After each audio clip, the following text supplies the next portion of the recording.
Welcome to the Potion Podcast, your raw look at the hospitality industry, brought to you by SHC.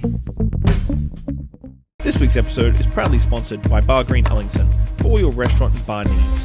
Visit bargreen.com for the full portfolio.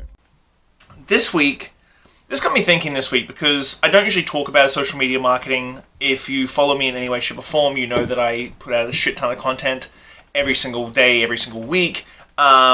I do listen to Gary Vee and I plug him quite repetitively in my podcasts because I do listen to a lot of his sort of social media things. And I think I talk to a lot of business owners, and I don't do a huge amount of social media marketing for many other people. I do a little bit here and there for a few people, but nothing too crazy. It's not a big area of my expertise. But I'm self-teaching myself a lot of stuff as I keep going along, which is great because I think that I've always been a self-educator more than anything else. And so there's a lot of Googling and YouTube videos and podcasts and all this sort of stuff.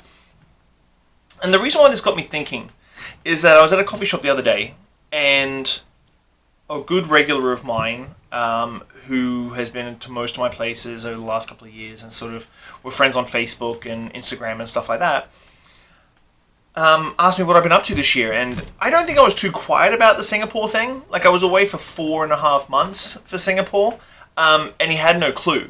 And it got me to thinking, like, really, how much information do we get? Now, if you think about it, Instagram and social media, Instagram, Facebook, Twitter, whatever, is all consumer facing. So it's what you want to see as the consumer. And this is what really got me thinking, is that if someone who is a follower of mine, who I follow back on Facebook, and he hasn't seen anything I've done. Now, this is not just the one occurrence that got me thinking about this. This has happened multiple times. Like, this has happened like a number of times where people had no idea I was away. Except for the fact that I wasn't at Hey Happy every single morning. And it got me to really thinking, I was like, how much information do we really take in off social media that is brand new? And so I started really looking at this, and I started looking at posts that were popping back up on my feed and stuff like that, and I was looking at the date that these things were coming. Now, I already realized this is what was happening. Now, what I want you to do is go through your feed. If you're listening to this, it's a little bit easier. If you're watching this, you can't, but go through your feed and really look at what date and time these posts that are popping back up on your feed were actually posted. Because I get stuff from Thursdays and Thursday last week and so on and so forth. And my wife got my post from Christmas Day today on her feed. So I really like you to think about it, like, and do LinkedIn, do Twitter, do Instagram, do Facebook, do all of them, and actually see when they were posted. Because this is where it really comes into play. I have a lot of business owners say that Facebook marketing never worked for them, or social media marketing never worked for them, or anything like this. And I was like, okay, well, I know that's not true because, like, it works and it's cheap. And so my thing with social media marketing is it's kind of like taking a shotgun and blasting the side of a barn.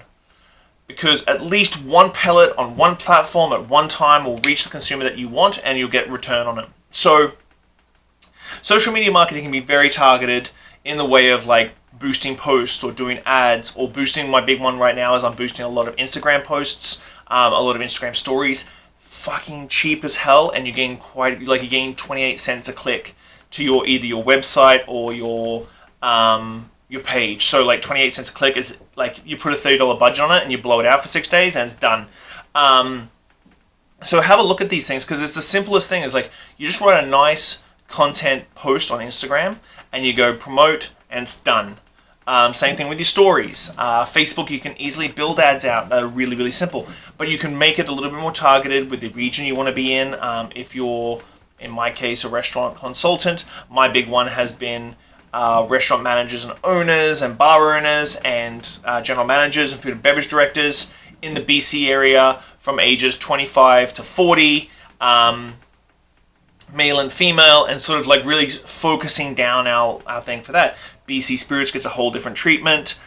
Usually broaden out the age and put in the likes of distilled spirits and whiskey and gin and vodka and craft spirits and all that sort of stuff. Craft beer as well, because usually craft beer lovers also love their craft spirits. So my point of the fact is if you don't believe that social media marketing isn't working for you, then you're probably just not tweaking it the right way. And in the restaurant game, when we have magazines pitching $450 for a quarter page ad and you don't know what your ROI is on that $450 bucks, I would always prefer to post and pitch more content on Facebook, Instagram, and Twitter, and LinkedIn is a big one, and focus it properly. Now, when it comes to focusing properly, when it comes to, and this is something I'm going to be doing in 2020, for SHC, I'm going to be doing the same ad on a smaller, minute, very focused demographic, and I'll be doing the same ad 5 times for all of BC, depending on where I want to sort of let it sit.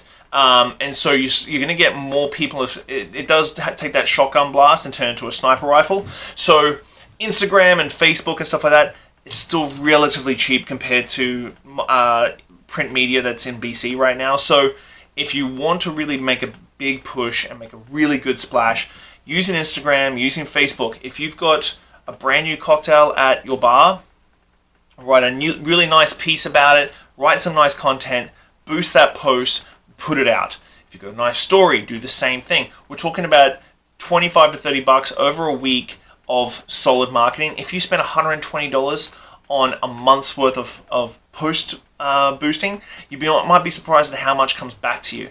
So I'm not a social media marketing guru. There's plenty of videos and people out there. What I wanted to do today was really sort of lay down my pros and cons and my little 2 cents on how to apply it to your restaurant and your bar. Because I think that restaurant and bars look at social media being too fuddy-duddy, too much, but really think about last time someone was at a coffee shop and they asked you, oh, what have you been up to? Because those people who were friends on Facebook may not have seen any of your posts purely because of the algorithm that pushes the content they want to see forward to them. So have a think about it, guys. If you've got any comments, please leave them. DM me, do whatever you need to do. If you're listening, just reach out. I'm happy to give you some advice. Anything you need, let me know. Thanks for listening, Pose Shifters. I hope you enjoyed that episode. I really enjoy sitting down with friends and peers and just chatting about the industry and getting down to the nuts and bolts of what's really going on out there. Make sure you like, subscribe, comment, everything on all the platforms. Just hit it up and I'll do my best to answer any queries or questions you have. I'll see you next week, guys. Bye.